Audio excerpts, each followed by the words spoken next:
Alright guys, I hope you're all doing well. Today we're going to be taking a look at an extremely degenerate Warriors of Chaos build. Now this is going to be focused on land battles because in domination, these kind of blobbing styles of play don't work as well because your opponent can play the other two objectives and pull you apart. But if you are a land battle enjoyer, and this is something that the rules of the tournament don't explicitly ban, this could be one of the most degenerate playstyles ever. Now, as we know, in the beginning of Warhammer 3, if you look back at the faction war we did have at launch, pretty much every build was won by Kislev by using these disgusting blobs with healing effects and just big SCM spam, right?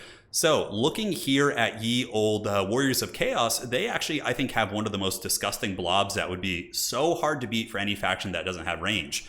So if we're looking at Khorne, we're looking at Slaanesh, we're looking at Nurgle, Vampire Counts, I really don't see how they would be able to handle this like terribly effectively because, man oh man, Warriors of Chaos have a nasty, nasty blob, and we're here to show you why. So firstly, what you need is you need Festus, and you just bring his standard Nurgle spell. So you're going to be overcasting Fleshy Abundance on your blob to just heal them up, and that's pretty much it. That's going to help you outpace your opponent's Mortis Engine effects if they do have one.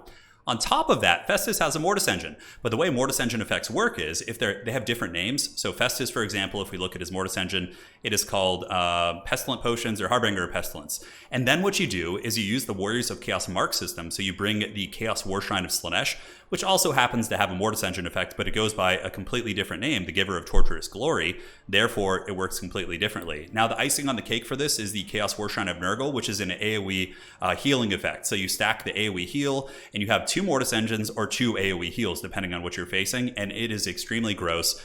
So this replay we're about to show you, we're going to be looking at it pretty fast forward. It's basically, this is like a full version of the build, but just to kind of test how degenerate it could be against a faction like Slaanesh, we also did testing, just as a disclaimer, against Slaanesh using like the throwing axes or their javelins, and they didn't have enough DPS to bring down the big target. So this is going to be kind of an old school Warhammer 3 Slaanesh build slamming in, and the army that we brought was just this. So we have 3,500 extra funds, and Slaanesh has like a full spend, and this is going to be a land battle showcase on Pillar of Bone. All right, guys, and now we're here in the battle. So taking a look at the Nurgle army, or I should say the Warriors of Chaos army, which is kind of a Nurgle army. It has a couple Nurgle units, but it's Warriors of Chaos, right? So we have a Tzeentch chosen here. We have the 2 War Shrines, one of Slaanesh, one of Nurgle, as well as Festus. So we have the option to switch between double Mortis Engine or double Healing Engine, which is pretty insane. So the Slaaneshi army here is a full spend. It's 12,400 gold, and the Nurgle army is about like 8,000 or 9,000. So it's missing quite a bit in terms of funds, which just is kind of to show how truly powerful it is. So this is kind of a competitive Slaanesh style of play, right? You have Spawn, you have the really overtuned Marauders, you have even the Bringers of Beguilement, a bunch of Cav Fiends, and also Sigvald plus Pit of Shades. Pit of Shades in theory should be very good against the Chosen, right? So you're about to see the true filth. So what you do is you just get your War Shrines. Now, the War Shrines, just like Festus, if you take a look at their AoE effects, so let's look at the War Shrine of Slaanesh. It has the Giver of Torturous Glory, and it does not need to be in melee contact. So it has an effect range, which means it doesn't need to be engaged to be draining people. So you can just be running in circles. If you're in obviously in a quick battle where there's no rules or it's the Wild West, people could just draw kite you around the map and Mortis send you into oblivion. So that's always fun.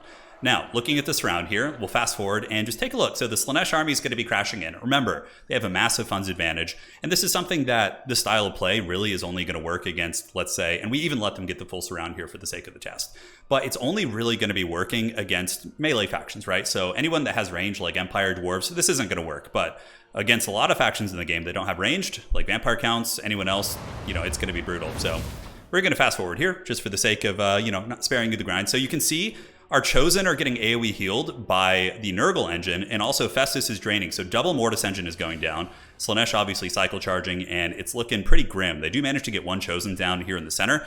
But again, Balance of Power is massively going in our favor. Sigvald's doing his thing, but the amount of healing we get from overcasted Festus heals, plus the Nurgle Mortis Engine is insane. Another Pit of Shades going down there, but you can see it's basically just karate chop time.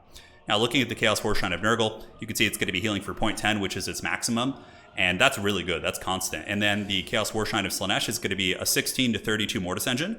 And Festus, I think, is like 24 to 38. So it's just so gross. And Sigvald's able to do a little bit of damage, but honestly, not a whole lot. Now, if you guys are domination players, don't need to worry about this, because if somebody does a build like this against you, what you basically do is you just play the other 2 objectives, and they're going to have to really struggle on how to split up their army. But in land battles, obviously most tournaments will have strict rules on Mortis Engines and things like that. But this is something that if you're a quick battle player, I wouldn't be surprised if you run into this kind of a build on quick battles. And if you're playing Slaanesh, you're playing Vampire Counts, you're playing Khorne, you're really going to struggle, because you might be like, oh, okay, if I'm playing Khorne, I could bring, Bloodthirster, a big boy to come in and, dig out those War Shrines. Well, the thing is, this build isn't even a full spend. It's like 8,000. So you could have this build plus 2 giants, or a giant and like a couple chaos spawn units, and there's no way in hell. Like a giant's gonna, with Festus's healing and supportive halberds and chaos spawn, dude, they're just gonna give the unholy business to any like SEMs that try and come in there. So yeah, double Mortis Engine's pretty good. And 4,000 value here. This one got 1,400.